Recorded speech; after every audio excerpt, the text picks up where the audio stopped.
welcome back to Rams Up, your favorite LA Rams podcast. We are part of the Fans First Sports Network. You can follow us on our YouTube channel as well at LA Rams Up. I'm your host, Mark. I'll be joined occasionally by my football gurus, Paul and Ian. Let's get to it.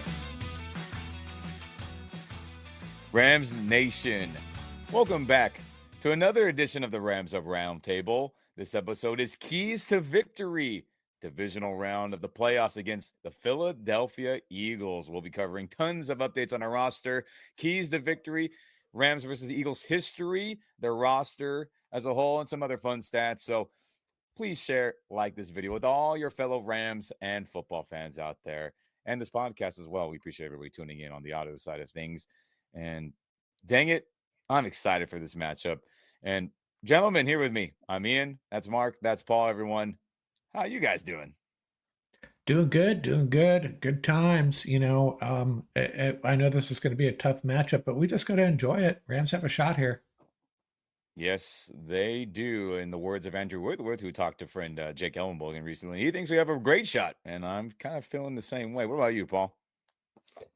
East Coast love to the LA Ram. So, they're coming down my way, so it's going to be awesome. Looking forward to the game. I agree. I think the Rams got a fantastic chance. Yeah, I think so too. But Rams Nation, before we move on to that game, we'll just have some quick final thoughts on that fantastic Monday night win against the Vikings. As, gosh, I mean, just what a... It was such a good time to see that game unfold the way it did, as the Rams won, everyone, in case you did not know, 27-9. And I'll start with you, Mark. Your final quick thoughts on that game before we move on to the Eagles. Well, I just want to use this opportunity. I handed out a bunch of game balls in the podcast the other night, and I talked about a bunch of guys, and I don't think I talked enough about Quentin Lake, and I don't think we've talked enough about that guy. He's a leader. He's the glue of this defense, and he stepped up. He had a couple of critical plays. I don't know if people realize how critical that failed to two-point conversion was. He made a tackle on Quentin Lake. I apologize for not giving you perhaps the game ball. I ran a little poll on the channel asking who deserves a game ball, the game ball, and Chris Shula actually won in a runaway, which I understand, but just a shout out to Quentin Lake. We're very, very lucky to have him back there on our defense. Yep, very lucky too. And real quick, Rams Nation, my final thoughts. I love 12 personnel. I love seeing so much of it. I mean, I have this fun stat here. Let me get my little handy dandy notebook. As you can see, plenty of notes from, it won't pop up, orchestrated Ram stuff and some other stuff after watching film. The Rams ran 12 personnel and 13 personnel combined. Let's see, 5, 10, 15, 20, 25, 29 times that game. Beautiful number. Beautiful. Mixed in with obviously the normal 11, which is our staple. And I thought that was a big reason why we won that game, as that was my keys to victory last time, was be more multiple, run different formations and looks, use different groupings. It can't be just 11. We did that. We moved the ball, scored points. Higbee was a big factor. Tight ends were a big factor, right? Parkinson, Davis Allen scoring, Higbee's incredible catches, the blocking services, and all that fun stuff. That's my final thought. Great job. And then, of course, the defense balled out. But I love the 12. And then those 4 times they ran 13 personnel. Wow, chef's kiss to my run the damn football mentality. But, Paul, your final thoughts on this big win on Monday? Yeah, complimentary football. All 3 phases came through. Special teams came through. Clutch kicks from Cardi. Great. Once again, Evans dropping it inside the 10. The offense just steady. McVay has given the keys to Optimus 9, and we saw that. We saw the leadership, the management on the field, and defensively, there's nothing more that can be said except, they were just lights out. So all 3 phases hitting on all cylinders. That's what the Rams need moving forward. They played a clean game, like we talked about, no turnovers. They looked rock solid. Just a great win, and build that momentum going into the Eagles game.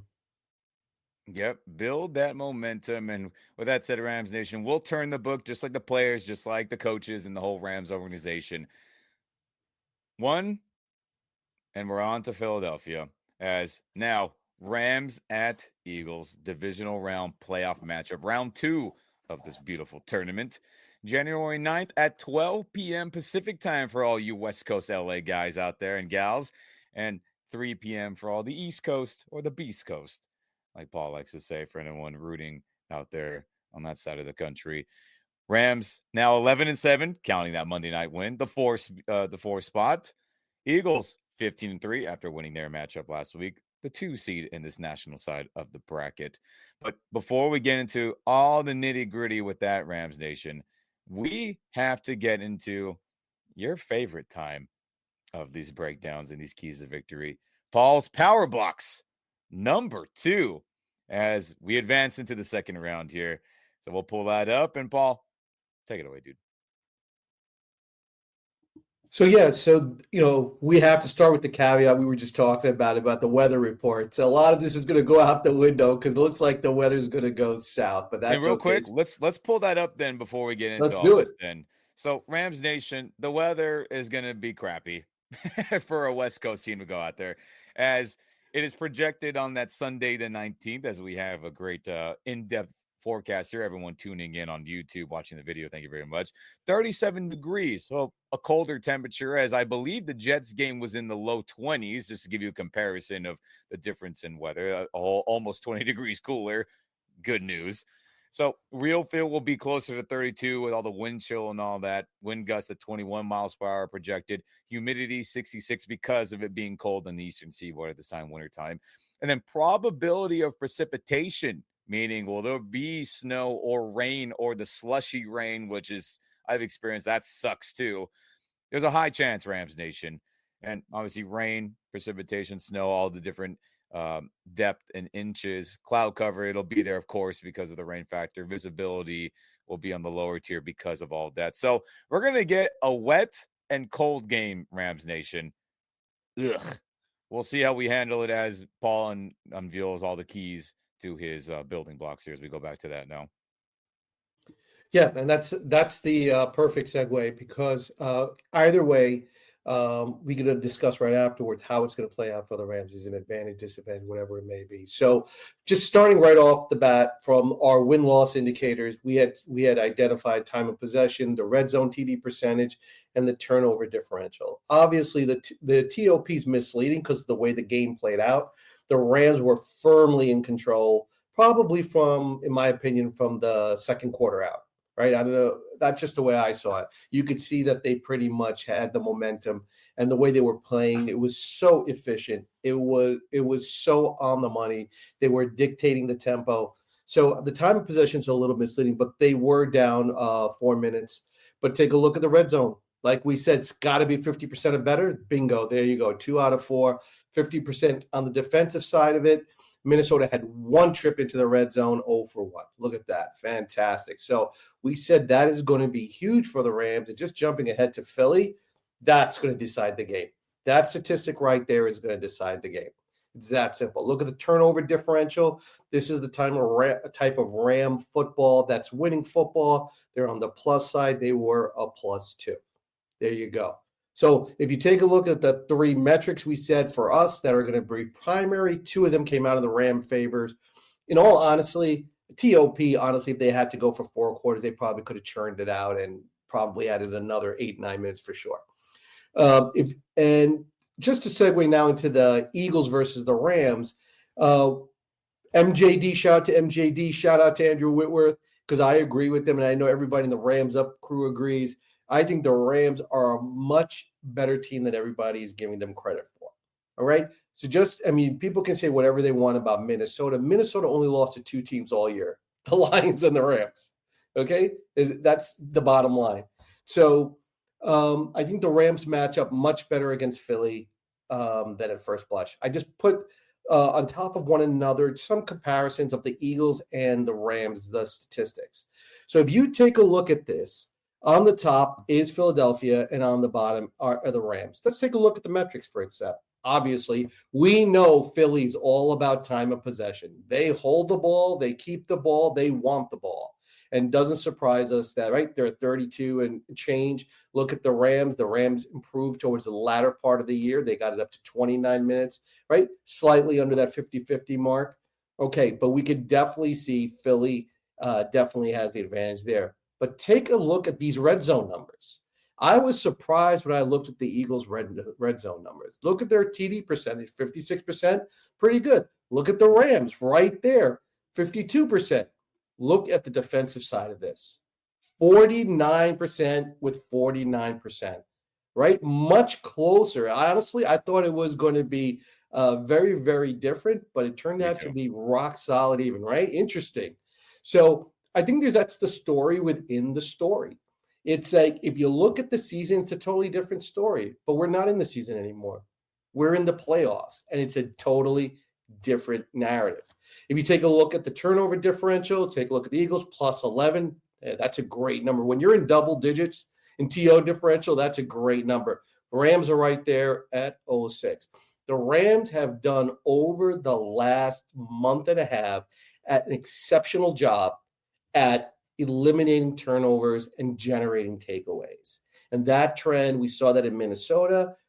Hopefully that trend continues. I think it will. I think the team is coming to life on the defensive side of the ball. They're just playing that sort of pin your ears back and get after it type of football. We're not seeing those defensive breakdowns in the secondary. To me, that's been the biggest difference in this defense right now. Two things, tackling and the lack of these huge breakdowns in the secondary in terms of coverage. And that really has translated into phenomenal play. But if you look, they match up much better than most people anticipate. And just taking a look at some other statistics, obviously, and we have to start by talking about the rushing yardage. Philly is probably the premier rushing team in the league, probably 1A, 1B with the Ravens, right? You could argue that point, right? Because, Henry is just an absolute monster, and Lambeau Lamar, you can't mess with him. But just take a look at this, 178 to the Rams, 103. The Rams do have the capacity, though, to, in certain games when they need to, they could turn it up, and they can crank out a 150, 160-yard game easily. No question about it with their offensive line. And we were just talking, I was joking around. I'd go Rhino until Jonah Jackson, listen, you're the second tight end for a couple of plays, and just get after it and hammer some people with iron iron. Take a look at the passing yards, and this is the real advantage for the Rams, and which is where the weather might negate a real advantage for the Rams, is in the passing yardage. Jalen Hurts, 184. Look at the Rams. They're at 226. They were at number 9 at the end of the season in terms of passing yards. That's a huge advantage for the Rams. They are a top 10 passing team. And we talked about them being able to resurrect that deep passing game. When you are playing a Fangio defense, you have the seams. You have the seams all game. They will give you the intermediate routes. That's what that defense is designed to do. They want to see, are you going to be patient? Are you going to be smart? That's where the Rams were starting to heat up. We saw the tight ends last week get involved, put a big smile on my face as well as the rest of the Rams up crew. We saw Iron Kyren getting some catches out of the backfield. There it is. That's how you do it. So that's something where the weather, I think, will really hurt the Rams, will be in that passing game, because I think that's a huge advantage for the Rams. Look at the sacks and the sacks allowed. 41-45 for Philly, right? And a large number of those sacks are because we got our boy back there, Jalen, who loves to run around a little bit. But you can get at him, right? They do give up a bunch of sacks. That line is really predicated on what? Moving people up front. So you can get after them with speed and some scheming, and you can really get after them and get after Jalen. Look at how well the Rams have done, 38-31. Over the last 7 games, the Rams have kept Stafford clean, and that has been the difference. Stafford looks energized. He looks confident, but more importantly, he looks secure back there. He's confident. He's looking downfield. You don't see the happy feet, and he is throwing absolute missiles. So having said that, and now after we just went over the weather report, we're like, oh, darn it, right? And then the third down percentage, and this is what really hurt the Rams all year, was their third down percentage. But they've done a much better job over the last couple of weeks. So once again, you don't really see any runaway stats here, except where? in the ground game, right? And that's something that, obviously we'll talk about in greater detail. My keys to the game in terms of when we talk about power blocks, it's right here. The conversation must begin. You must stop Saquon Barkley. There is no other game plan. Everything else is just smoke and mirrors. You have to stop Saquon Barkley. And that's easier said than done, right? He wouldn't have the numbers that he has if it was so easy. Go ask Green Bay, right? So and they did a great job for a couple of quarters. And then same thing that happened to us, just got worn down, right? But they have to be able to stop the run. And there are a lot of different ways that they can do that. But also they have to sprinkle in, and there's one statistic that Ram Nation we were just talking about is really, really important. Jalen does really well against man coverage. His numbers, man versus zone, are literally night and day. His numbers are like so superior against man coverage as opposed to zone. So if the Rams, obviously they're going to play a ton of zone in this game, but they do have to sprinkle in at strategic times. They have to blitz the edge. We have seen that. They have been very, very effective with Lake, with Curl. We saw it with Kobe Durant, picking their spot and coming in off the edge. And that's also a great way sometimes to stop the run, right? When you feel like, you know what, you could sneak in a blitz and catch someone in the backfield, something of that nature. That's going to be really effective for the Rams. I say put this game on the quarterback's shoulders. Make him throw it. Make him throw it to the strength of your team, which is what? Your pass rush. Your pass rush and your veteran secondary. That's the way I think this game should play out. Once again, very easy to do on paper, but you have to meet their physicality with your own physicality. And the Rams have been a much more physical team. Once again, shout out to Boom and Omar Spates, just bringing the lumber every time in the run game. So the other thing is, if you have to really challenge the Eagles' wide receiver depth, people talk about AJ, they talk about Devontae, but what about after that, right? Goddard, of course, we saw what he could do, an absolute monster, right, once he gets the ball. The Eagles want you to tackle in space. They want to get it to those three players as well as Saquon in space. They want to make you tackle in space. So I think the Rams have to be able to challenge that wide receiver depth. Make them go to their third read, their fourth read, right? Are those players like that, like their third or their WR3, their T8 tight end 2, right? Are they good enough to beat the Rams on a consistent basis? I think that's an area that they can definitely win out. The one other thing that, just to build off of what happened in Minnesota, full use of the assets. I just thought that was absolutely what we've been talking about for 2 weeks. The strength of this team, not by design, it just sort of played out that way. And that's the beauty of sports. It's not what you designed week one. It turned out you have a tight end room that is just absolutely loaded, right? And McVay smartly said, you know what? Let's use them. Let's go in that direction. Use of the tight ends, use of that wide receiver depth. We saw that. They are 6 deep at wide receiver, and also with the D-line. And I think that is crucial. Going into a game like this that is going to be physical, you must keep that D-line fresh. You must be able to hold up at the line of scrimmage, and not just hold up, get penetration. So we saw Deshaun Johnson got a lot of good reps. Tyler Davis got a lot of good reps. Gilmore got a lot of really good reps just in time for this game. You're going to have to keep that D-line fresh so the big boys like Fisk, Turner can get after it, and Jared Verse, BY, use obviously Hollywood Hoyt. So being able to rotate those guys and keep them fresh, get these guys on the field, let them make plays, keep your boys fresh. Stay balanced. We have talked about that time of possession. That's going to be huge. Don't let this game get away from you. That's what Philly's counting on. Do not let this game get away from you. In my opinion, this is going to be a short game. Both teams are going to try to run. That clock is going to be moving. Before you know it, we're probably going to be in the second half at the blink of an eye. So this game, you must stay balanced, keep it close, and like I said, attack the seams. It will be there. It's going to be there all game. And, of course, In Optimus 9, we trust, right? Hopefully the weather cooperates. If we have to go to ground and pound, I think the Rams are going to surprise a lot of people. I think Aaron Kyren, and with these tight ends and that short passing game, they can play action, and even in bad weather, I think they can move the ball fairly consistently. So I'm looking for a great game, a physical game. This is going to be a black and blue game. You got to love it. Yeah, and speaking of Optimus 9, Glock 9, the Winter Soldier, as some are calling him now, with this fun stat, Rams PR cranking out. So two of them here, actually, Rams Nation. Quarterback Matthew Stafford has thrown multiple touchdown passes in each of his first 6 playoff games since arriving in Los Angeles, becoming the first quarterback to accomplish the feat with a new team. Wow.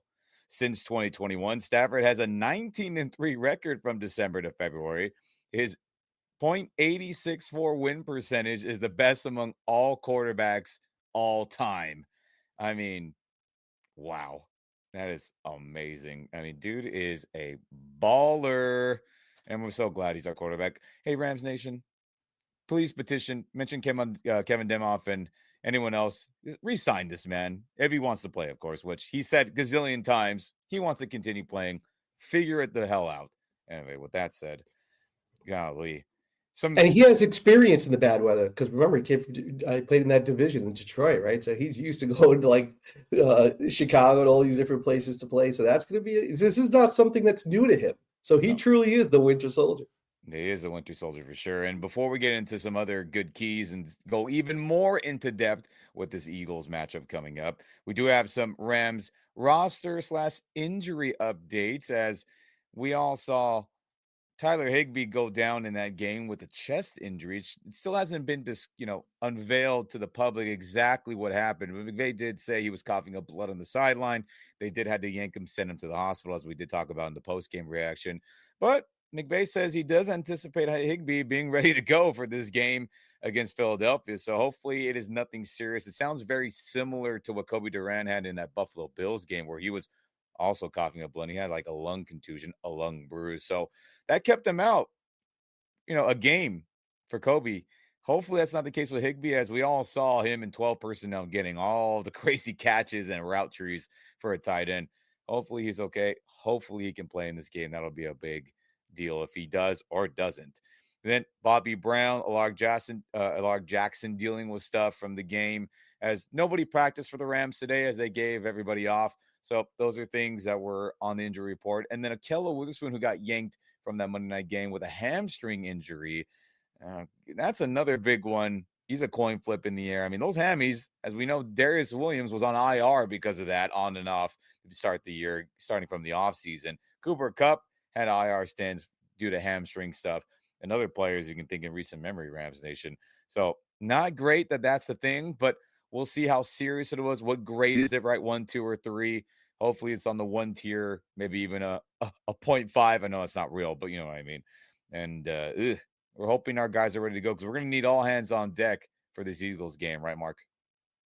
Yeah, I saw, according to McVay, insiders anyways, Tyler Davis and Joseph Noteboom would be the next man up for Bobby Brown and Alaric Jackson, respectively.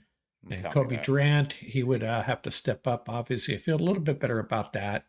I saw a interview with Sean McVay yesterday from one of the Rams insiders, labeled update on the Rams injury situation. And basically McVay was tight-lipped. Sean McVay is, I really don't have anything for you. I got nothing to tell you. We'll see. I like that. But I mean, Paul, your thoughts on all the injury stuff going on right now? Yeah, I mean, listen, like for Big Rig, it's just like, he's leaking a little bit of oil, pit stop, and he's ready to go. This dude, I mean, I don't even know how he's going to play this game. If he was, from what they were saying, he was coughing up blood, getting transported to the hospital. But, we'll keep our fingers crossed. Hopefully, safety first. But it would be great to see him out there. But once again, he's just an inspiration to the whole team. Bobby Brown's going to be huge because they need every D lineman, and they need his size, particularly when it comes to stopping the run. The hamstring for Witherspoon, he was playing phenomenal. Hopefully, like you said, it's not worst case scenario. They might have to use him in spots.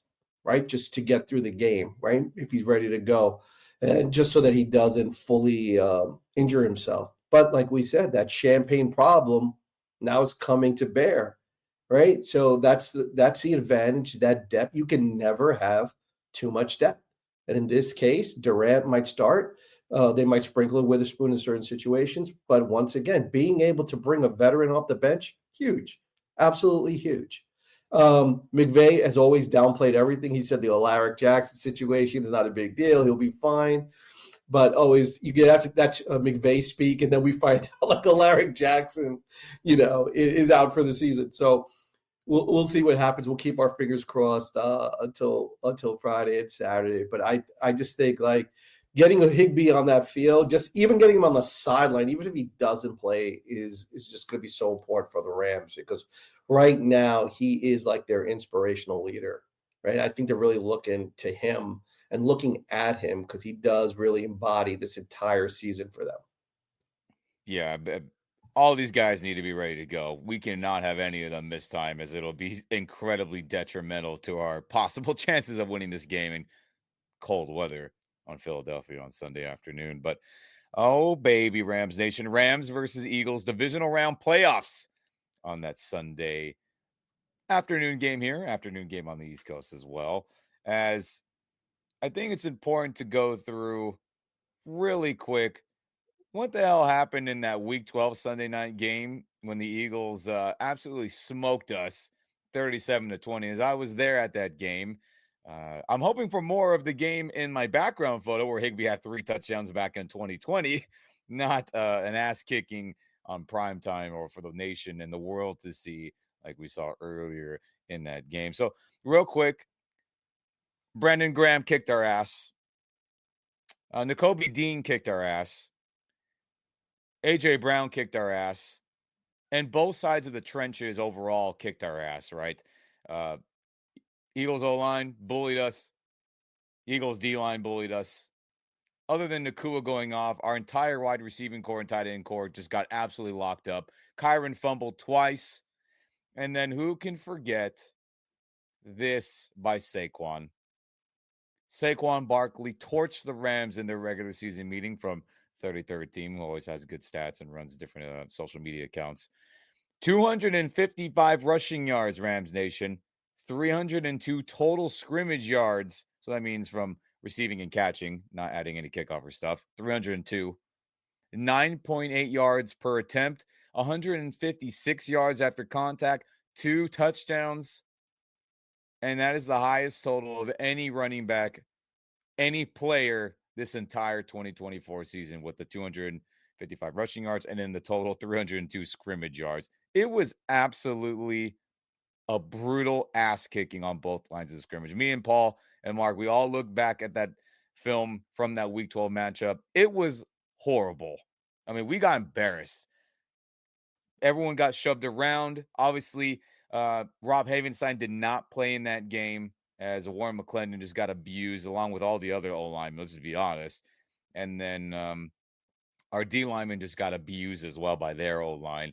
But gosh, I'll start with you, Mark. Bad times in that Week 12 game. Hey, I think a couple calls go our way, we win that game. No, I'm kidding. That was not a fun game. Yeah. And maybe we can use this to the Rams' advantage. Maybe the Rams will use it to their advantage. Maybe the Eagles come in a little cocky. Maybe our defense has improved just enough to throttle them just a little bit, right? And even things up. And I think that's what we need to do. Keep him. He's probably going to, I said this about Justin Jefferson last week, actually. He's going to get his 100 yards, and we held him to, what was it, 58? Saquon Barkley is going to get us 120. Well, maybe we hold him to 90, and that's a win. And at the same time, we, get Kyron going a little bit. This is a different Rams team since then, and I'm not trying to disrespect the Eagles and, I understand what they did to us last time, and I have a lot of respect for them. But I also think that this Rams team is quite a bit different at this point. Going to be a challenge, but I don't think that's going to happen again. What you're showing there on the screen. I hope not. I mean, Paul, you're Your happy memories watching that game on week 12.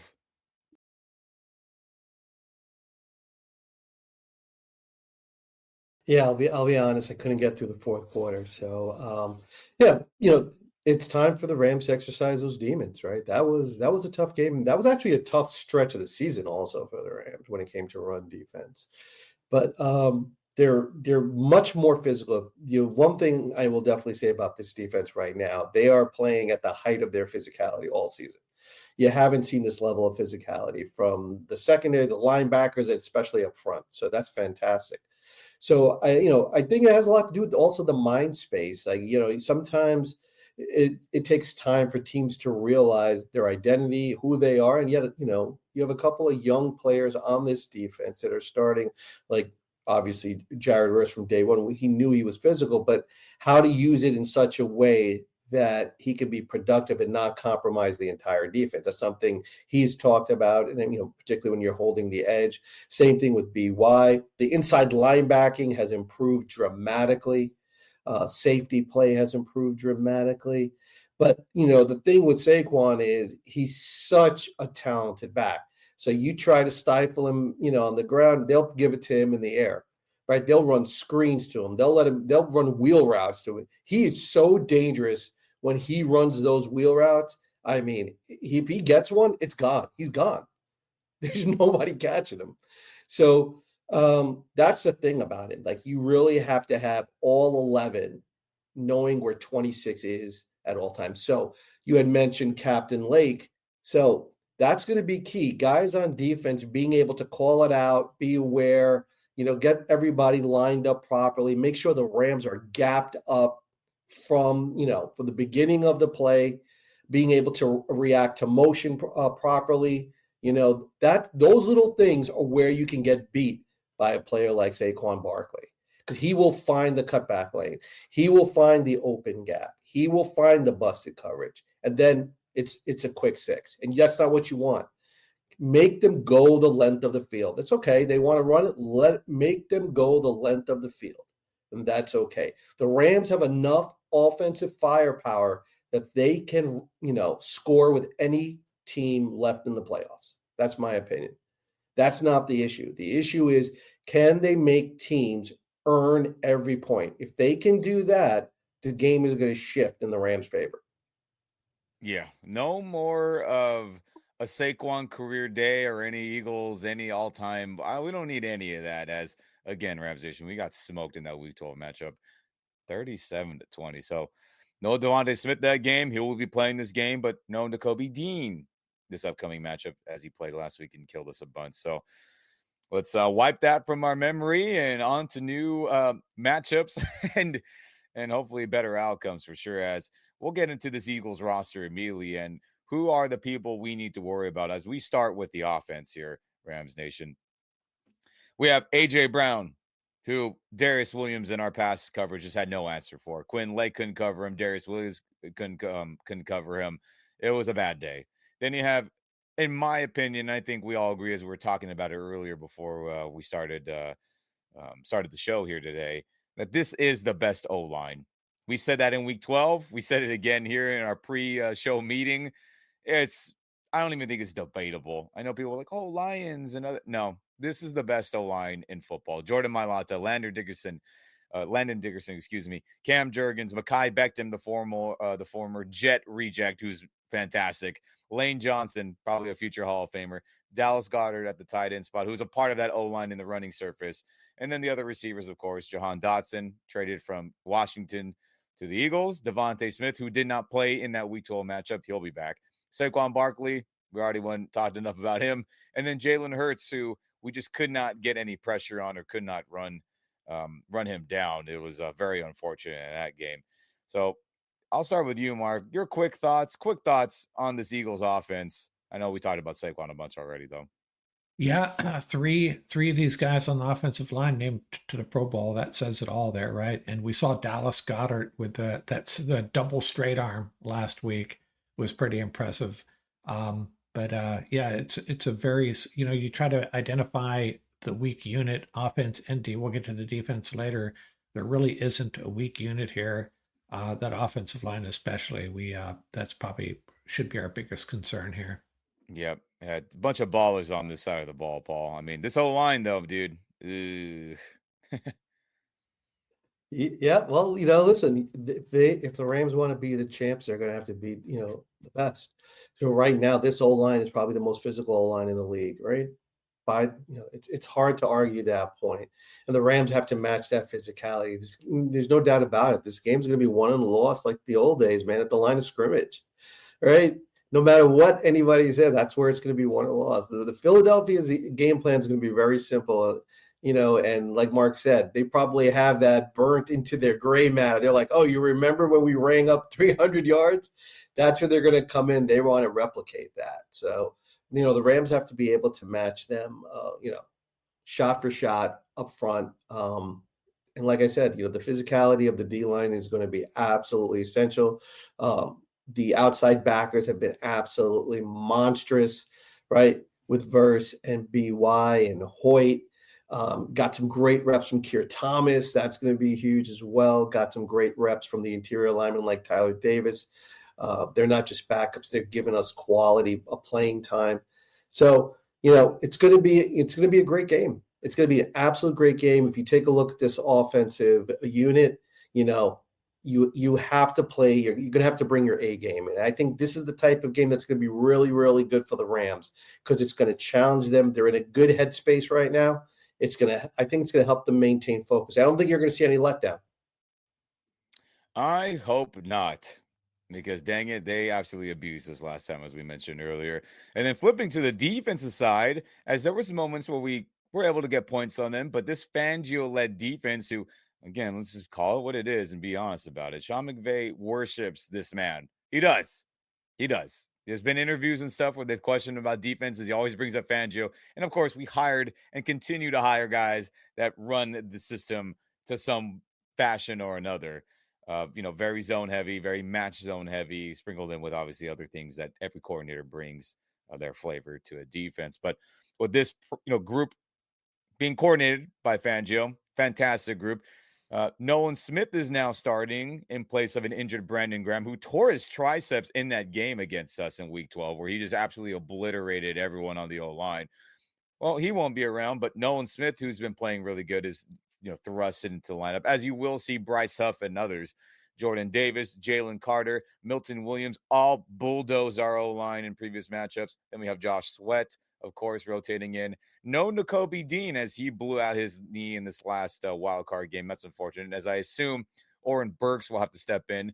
But then you have all-pro Zach Bond, inside linebacker. You have Darius Slay, Quinyon Mitchell, Cooper DeJean, CJ Gardner-Johnson, Reed Blankenship, and then you might see some Ringo if needed, maybe some Maddox, Sidney Brown, some Tristan McCollum, as they all get sprinkled in certain packages depending on the game. But, I mean, Mark, a Fangio-led defense who held us in check for the most part last game, got to go up against it again and hopefully get a dub. Yeah, and I hate to bring this up, but that was the first game where there was an inkling of some Cooper Cup struggles, I think. I remember he had a real difficult time separating from Cooper DeJean, Yeah. Cooper versus Cooper there. So hopefully the Rams, maybe Big Vay has some special plays designed to help Cooper out or help our wide receivers beat this really good cornerback group with Darius Slay, Quinyon Mitchell, Cooper DeJean. Really challenging assignment there. It's a good unit. You try to identify the weakness here. Where is it? I don't know. Maybe Oren Burks filling in, but another tough matchup, right, Paul? I mean, your quick thoughts on this defense. Yeah, right. The only thing you could really look at is right that linebacker spot, maybe some depth of the D line. They also remember they made that trade for their own BY Byron Young, right from the Las Vegas.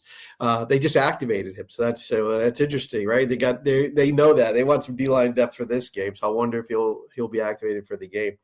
But this is a tough unit. This is a really tough unit, and you take a look at the numbers when you talk about Vic Fangio, right? So they lead the league. They have the highest cover 6 rate at 21%. They play cover 1 23% of the time. They play cover 3 35% of the time. In quarters, they're 19% of the time. But they're playing man coverage. Think about what think about this secondary, how talented it is. They're able to play this challenging zone setup 70 to 75% of the time and still play man at a very high level. The quarterback rating for this unit is below 70. That's their QBR. That's how well they play man. Now, they obviously, look, everybody you hire is a replicator, but Fangio is the innovator, right? He's the real deal. So way he runs it is going to be very different than everybody else. So isn't it an advantage that McVay's familiar with it, right? McVay loves it because this was the design that shut down his offense and gave him fits, right? So that's why he's enamored with it. But in this game, it's going to be interesting. So when they man up, the same way the Rams have that prototypical, they have that size weight ratio. They look at wide receivers. Look, Ram Nation, at the Philadelphia corners, 6 feet, 190, 195, all of them, right? That's what they want. They want those guys in a Fangio defense. They want to keep everything in front of them. They want to play downhill. They hate backing up. That's the Fangio philosophy, particularly when it comes to defense. So this unit, I mean, they'll take their chances playing man. And when they do blitz, he loves that fire zone, which where they'll play that 3 under, 3 deep behind it. That's the Fangio scheme. The Rams have to be able to take advantage of it. But either way, this is a great unit. And if there was a weakness, it's really maybe that backup linebacker spot we saw because of the injury to Dean, and maybe a little depth of the D line. I watched that Green Bay game, and I mean, half of that was Josh Jacobs because he's a beast, but they were moving the chains. They're in the ground game, and Kraft with that physicality. So to me, I was like, all right, well, we got Aaron Kyron and we got some tight ends that can do that. That might be the recipe to go after this team. And Rams got to exploit that size at wide receiver. They really do. They have some, obviously Puka and some others they can really exploit their size at wide receivers, some inside routes, some slants, some quick slants, or some fades. I think, it's a good matchup for the Rams, but you got to respect this unit. They play, whistle to whistles. It's going to be a 60-minute brawl. Yeah. And this is the best roster we faced earlier in the year, and this will probably be the best roster we face anytime if we do advance the rest of this playoff tournament. Let's just call it what it is. Golly, it's a good group. And as we go through real quick, some of their best players, New York Giants legend Saquon Barkley, had 2,000 plus rushing yards with 13 touchdowns. And I'm sure he would have had a lot more if Jalen Hurts didn't do, tush push, brotherly shove his way into 14 rushing touchdowns. Jalen Hurts, a little under 3,000 yards passing, 18 touchdowns, 5 INTs. Nothing crazy, as AJ Brown's frustrated reading books on the sideline with his 1,000 yards, 7 touchdowns. And then, like we mentioned earlier, 3 Pro Bowl players on that O-line, Dickerson, Johnson, Juergens, and you could probably argue all of them deserved it, and all of them deserve to be all-pro. Ridiculous. And then on the defensive side, real quick, Rams Nation, Zach Bond, an all-pro, 150 tackles, 3.5 sacks, 5 forced fumbles, interception, a fumble recovery. He had another interception in his last wild card playoff matchup. Ridiculous. Dude was a steal of the season in terms of free agent signings, in my opinion. Jordan Davis, Carter, all the other guys we mentioned. It's a ridiculous roster. Ridiculous. But with that said, Rams Nation, how about some history real quick? I mean, how has this Rams team done overall since the year 2000? As I know, we went through the previous matchup where it did not go so well. And we're like, let's not see that type of crap again. Let's go through it. So here we are since the year 2000. And if you're tuning in on YouTube, watching the video with us, the yellow line upward is since McVay has been our coach. And then everything downward is pre-McVay, of course, since the year 2000. As not very many W's since the century has turned, Rams Nation out there. But the last time we faced this Philadelphia Eagles team in the playoff tournament for a meaningful win-or-go-home game was, if you remember, the 2001 season, which would be the 2002 NFC Championship. St. Louis Rams beating the Philadelphia Eagles 29-24. So that is our last playoff matchup, as obviously we went on to that season and lose against the Patriots, unfortunately, as we should have won that game. But that was that last time we played Philly in the playoffs. But other than that, a lot of L's. McVay's only beating them once, was that 2020 matchup where Higbee had 3 touchdowns. We need more of that this game. And McVay has just not done well against the Eagles, no matter who the quarterback's been, no matter who's the roster on that roster, and no matter who's the head coach. I mean, really incredible, right, Mark? Yeah, and I think McVay's going to have something up his sleeve in this game on offense, and it's not the best conditions, obviously, with the snow and rain, but he's got to be super motivated to dream up something special for this Eagles defense. And I think maybe it's we were predicting the emergence of Jordan Whittington for 2 months now. It seems like maybe this is the game. I don't know. Yeah, and all those losses in between the Greatest Show on Turf and the rival of McVay. I mean, you can almost throw those out. The Rams lost to everybody in that period. In my At least it seems like that. So yeah, I still like our chances. I know it hasn't looked good the last 5 years, but hey, it's a playoff game. It's entirely different. And Sean McVay, if he wants to go down if he's not the best coach in football, if he can pull something off here, man, he might be the best coach in football if we win this game. Yep, I hope so. I mean, Paul, your thoughts on Rams versus Eagles history and not so good one since McVay's been our coach. Yeah, this is the perfect game to talk about history because the Rams are really going to try to wipe the slate clean. They've got some, I'm just talking about the most recent memory, but I agree with Mark. I think the coach that is able to adapt to whatever those weather conditions are going to be in this game, right, is going to win this game. It's going to be that simple. Who's ever going to be able to implement what they need to do in whatever that weather scenario is going to decide this game. It's that simple. And just from my opinion, McVay is going to try to extend that running game. He's like, yes, I know I got Aaron Karen. I know I got the Havenstein monster. I know I got Big Ray Higgs and a bunch of blocking tight ends and K-Dot and Limmer and all that. But how can I extend this running game? With those wide receivers, get them the ball quickly, let them run with it. And we talked about let the Rams exploit their size at wide receiver. They want to tackle these big guys in space, let them go right ahead. I'll roll the dice with the big boys. So I think that'll be a nice way to extend the running game. Get these tight ends involved early like they did in that Minnesota game. That made a huge difference, right? We see all the physicality with guys like Kraft, right? And obviously, in other tight ends throughout the playoffs that have really, really shown up big. I mean, the way that the Rams are going to be able to extend their ground game is in those scenarios with the tight ends and their big wide receivers. Get them out in space, get them quick touches, get those jet sweeps rolling. And with the Fangio defense, a nice way that you can attack it is with those late shifts. Force that other team to gap up properly. Force that other team to adapt to it because that's what they want. They're going to show you that too high look, and they're going to wait to post snap that's what they want. They want the quarterback to have to hold it for another second, right, to actually figure out what's going on. So that's a nice way they can attack. It might play into their hands, but the weather's going to really be just like the X factor here.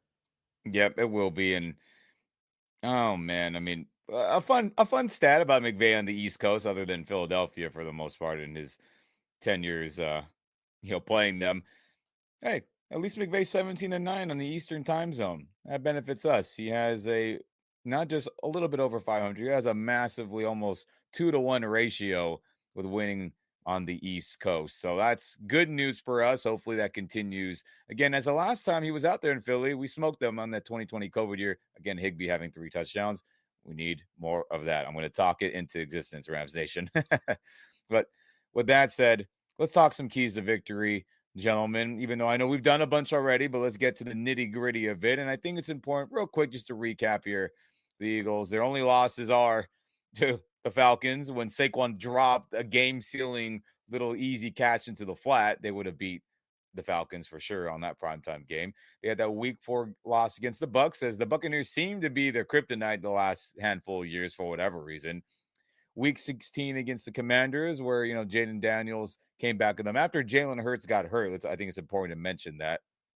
And then, they convincingly, beat down the Green Bay Packers in the wild card game there. But I think on top of that, though, Rams Nation, it's important to go through some stats real quick. I know Paul had beautiful stats, but it's important. Let's bring up ours. And I know new season, playoff games, throw them out. Some people like to say it, but I still think it's important to go through real quick because, Eagles offense, fantastic, but passing on the lower tier as they ran the ball so dang well. Rams defense, middle of the pack, bottom 10 because of Saquon's, super stats screwing up a lot of this. And then Rams offense, passing's great.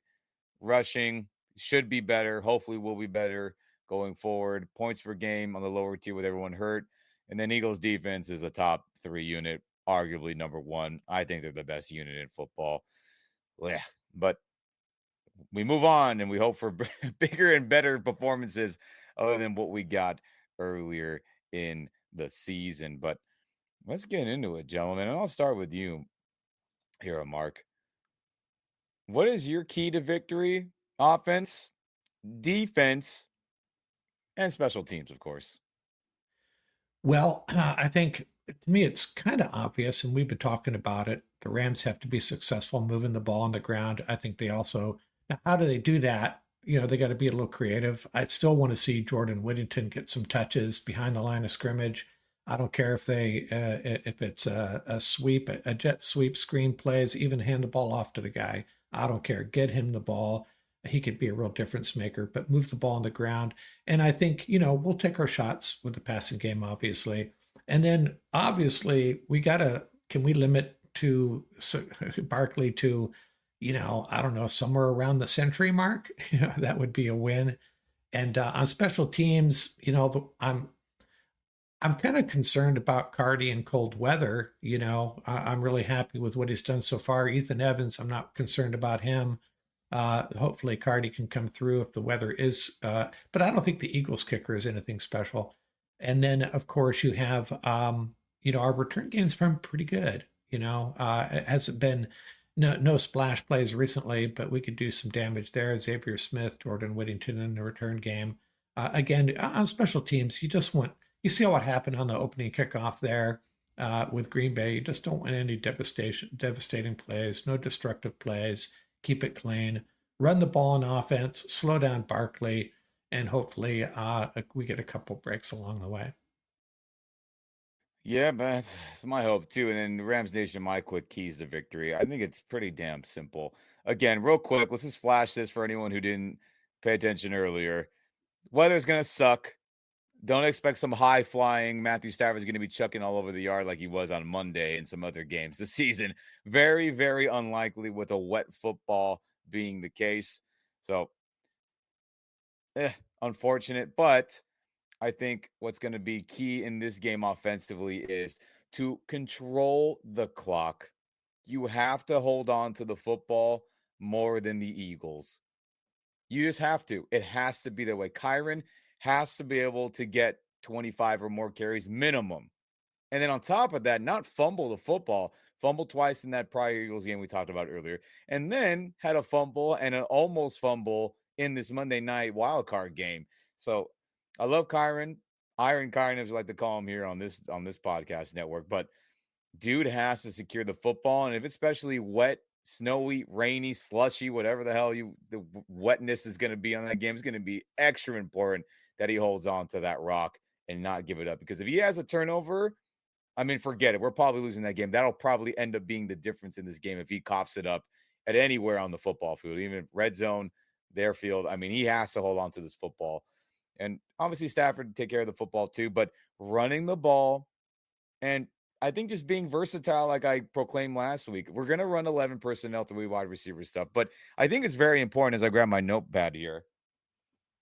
So like I talked about earlier, 29 times 12 or 13 personnel, that's got to be a main focus again this game.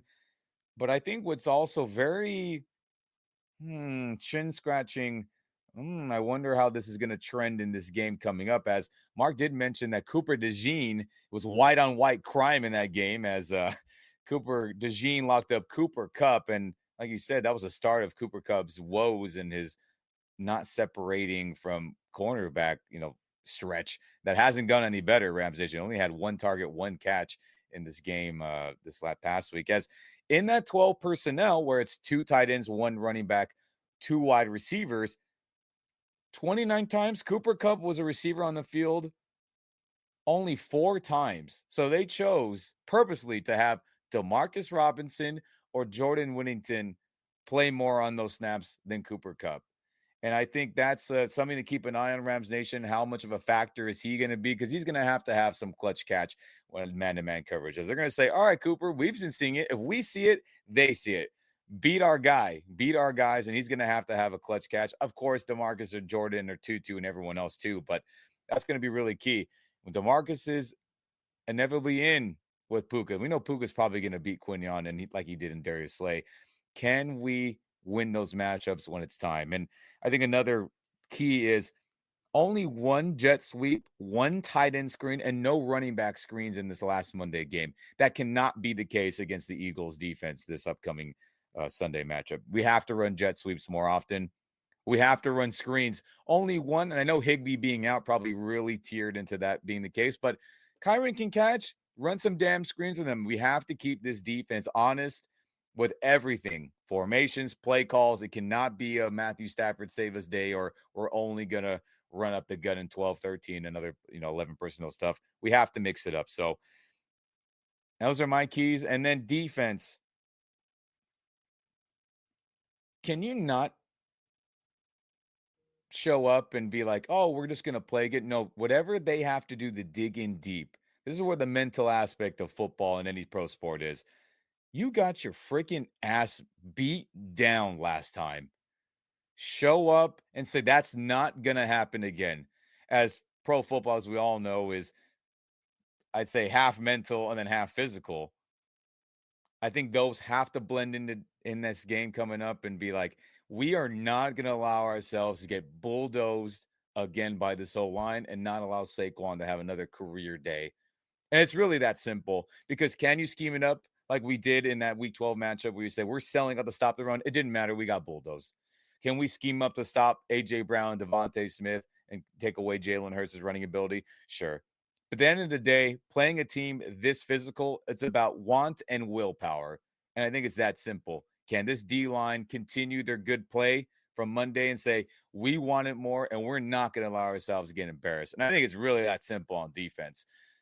Special teams, can Ethan Evans continue to kick well, punting the football? And I think he will. But then can Cardi make cold weather, slushy, snowy, rainy kicks when it's going to be needed? We're not going to be scoring up and down this defense. Let's just be honest. We're going to have to make some long 45-plus yard field goals in crappy weather. Can he make those kicks? And if he does, we're going to stay in it and have a chance to win this game. But really that simple, gentlemen, in my opinion. But Paul, I know you had tons of keys throughout this episode, but what about special teams? What about specifically on defense and specifically on offense? Yeah, just starting with the special teams. The first thing when you were saying that stood out to me from the Minnesota game. There was after the Rams had scored and they were driving, they took a bad penalty, and it was third down. And just to show you when we were talking about mindset, where McVay's mindset was, it was 3rd and 20 something. Old McVay would have tried to get that first down, but you know what he did? He called, I think they completed a 12, 13-yard pass. He protected his kicker. It went from a 56-yard kick to a 43-yard try, and Cardi nailed it. That's the difference right there. That's where that shows you where McVay's mind is at. And right, this game, and I like your intro because I'm right there with you. I see it the same way. Listen, there are not that many coaches that you can say that they are absolutely a game changer. Vic Fangio is one of those guys, right? He's not just a coordinator. He's a game changer. You know, in any one game, he can design something that's just going to, shut you down. This chess match between McVay and Fangio is worth the price of admission. And this is what probably is motivating McVay all week. I guarantee you he has not slept. I guarantee you he is not. He's been on that whiteboard. He's been doing all these things, watching film. This is what he is up for. And that's why I'm really confident that he's going to come up with some way. He's going to get this team ready. And on the defensive side of it, I'm right there with you. Listen, they got to take that personally. Chris Shula has to take it personally too, and that defensive staff. That defensive room, the door should be closed all week, man. Right? because you're absolutely right. They are better than that. They know they're better than that. And this is a chance for them to exercise that demon. Absolutely. Just like they did with that other picture that was up in the locker room. Take that Saquon picture, put it up in the locker room and said, yeah, this is our goal. But having said that, you can't forget about, Jalen, right? The kid is a beast. You start letting him run around. So the D-line, you need a big reminder, hey, this is not Sam Darnold. There's a big difference between going after Sam Darnold and going after Jalen. You have to be disciplined after going. That's the key. Don't let him run around, right? He's going to get his, but try to contain him, make him throw it from the pocket. Bad mechanics, that's going to play in your favor. When he's running around not set, that's what you want.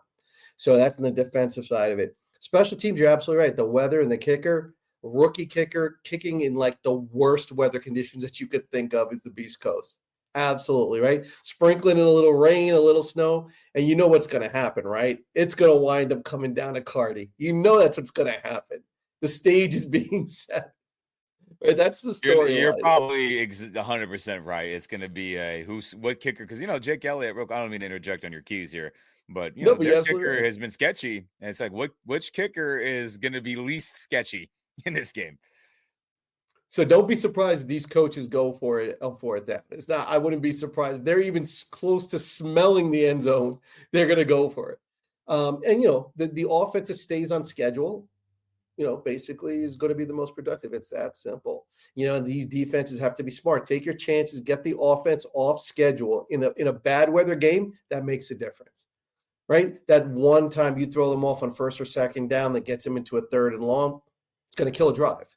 So. On offense, it's simple. Get it. Good offensive coaches are really good at math. They know how to play percentages. If I let this player get 12 touches, he's going to get to the end zone eventually, right? Whoever gets it to their big boys, right, as many times as humanly possible, who's ever the most effective at getting it to their top 3 players, is going to win this game. Yeah, I guess it's pretty simple, gentlemen. Do the Rams get their best players involved, right? We named all of them. And they just want it more than Philly in a game where they got embarrassed on both sides of the ball. So, I'm looking forward to this. But with that said, Rams Nation, we have to give our early score predictions. Of course, we don't know the full scope of who's in and who is out for the Rams of this game. Hopefully, nobody. It's a 0. Everyone is good to go. We don't know who officially is going to be starting at linebacker. Inside linebacker for the Eagles. We had our guesses earlier. We don't know how all those guys are going to play or not play or who's banged up officially and all those things. We understand that. But we still got to give you our early score predictions here. And I'll start with you, Mark. What do you think is going to happen, man? Rams win, Rams lose, Rams triple, quadruple overtime? And what's your score?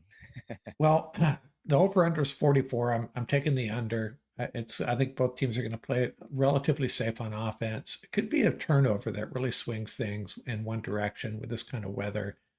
I'm not picking against the Rams. I refuse to do it. This team is pumped. They are on a roll, and I know common sense says the Eagles are going to win this, but I'm throwing common sense out the window. I'm picking our Rams to win 20-17.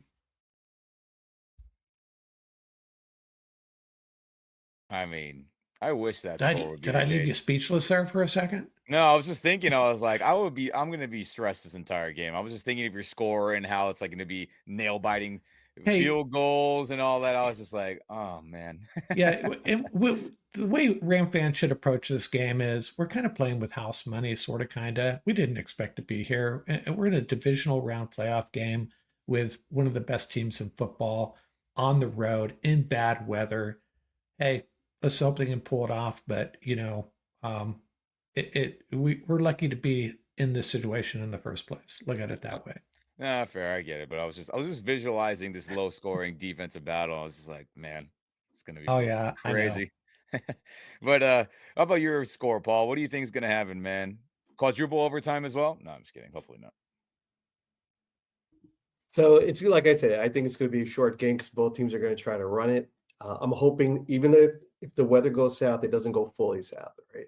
So a little bit of snow, maybe just cold. The Winter Soldier will handle it. Optimus Line will take care of business. But I think the weather's going to go south a little bit, so I'm going to go. I actually have the same score that Mark has. I have it 2017, and here it goes. Last 2 minutes, the Rams are driving. They blitz Stafford, and as he's about to get hit, he throws it down the seam, and Cooper Clutch comes down with it, sets him up, and Cardi bangs it through. 2017 victory.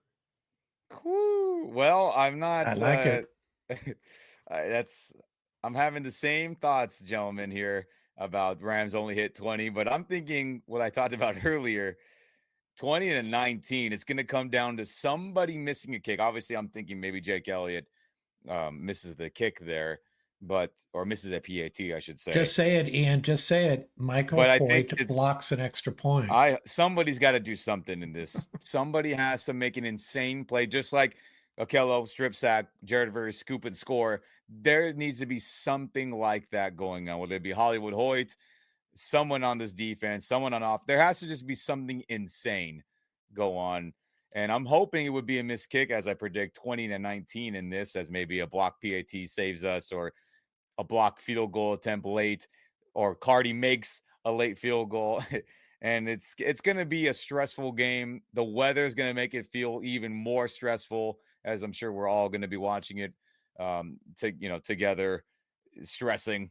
All of Rams Nation just it's going to be one of those games when the weather is just going to make everything just magnified than what it is. And again, real quick, Rams Nation, again, 37 degrees, snowy, slushy, rainy. It's inevitable. And if it doesn't happen that way, thank God. But like I said, I expect low scoring affair, and it's going to be a Kyron game, and hopefully a game winning Cardi field goal game in some way, base or fashion. So, there we go. And when they asked Iron Kyron about playing in cold weather, you know what he said? I was built for this. There it is. There you go. Yep. Yes. And oh man, Rams Nation, I'm going to be stressed, as I have been this whole year. Oh well, so be Hey, it. But just enjoy it, Ian. Just enjoy it. It's going to be I do. fun. I enjoy the ride, but it's we're more. gonna- It's hardcore. Shout out to everyone out there who feels the same as me. But Mark, your final thoughts before we get out of here.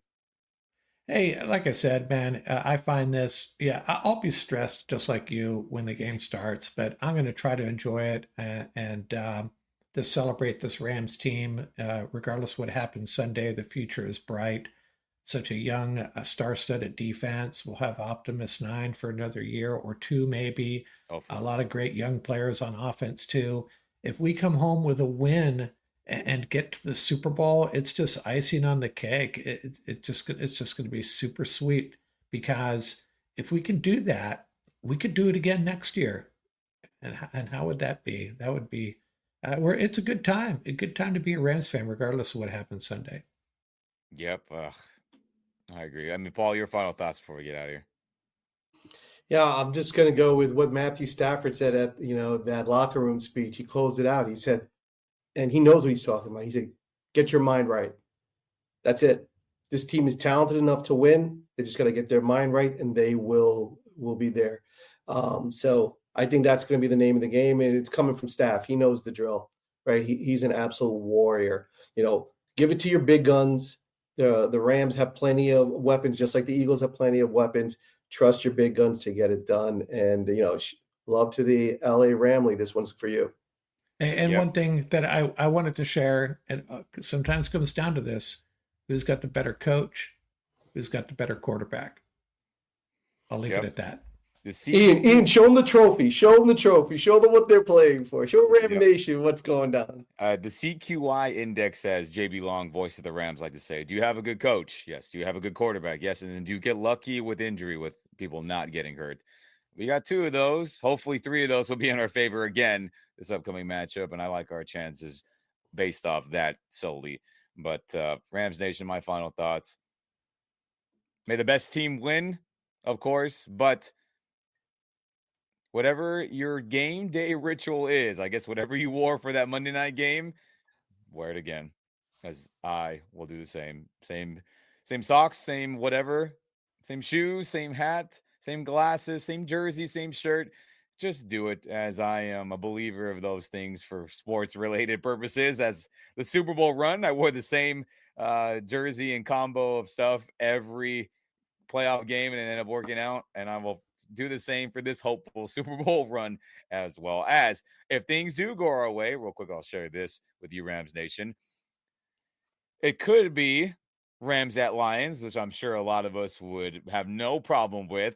Or if things go our way and some other things fall into our favor, Washington Commanders coming to LA for the NFC Championship game, as that would be a dream to host that game, and I will be there for that. So keep in mind, Rams Nation, whatever your positive juju you have been unleashing, let's hope for an NFC Championship home game coming up in a week. That'd be freaking fantastic. But with that said, Rams Nation, thanks for tuning in on this Keys to Victory episode on the Rams Up Roundtable here on the Rams Up Podcast Network.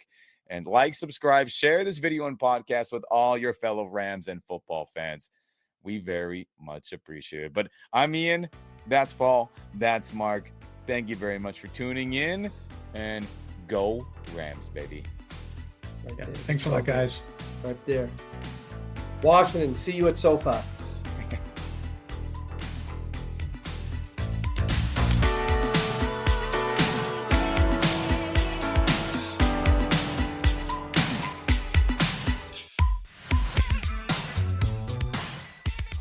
That's going to do it for this episode. Remember, you can reach us at ramsuppodcast@gmail.com. And don't forget about our YouTube channel. Our handle is at laramsup.com. Till next time, keep the horns up, stay safe, and have fun out there.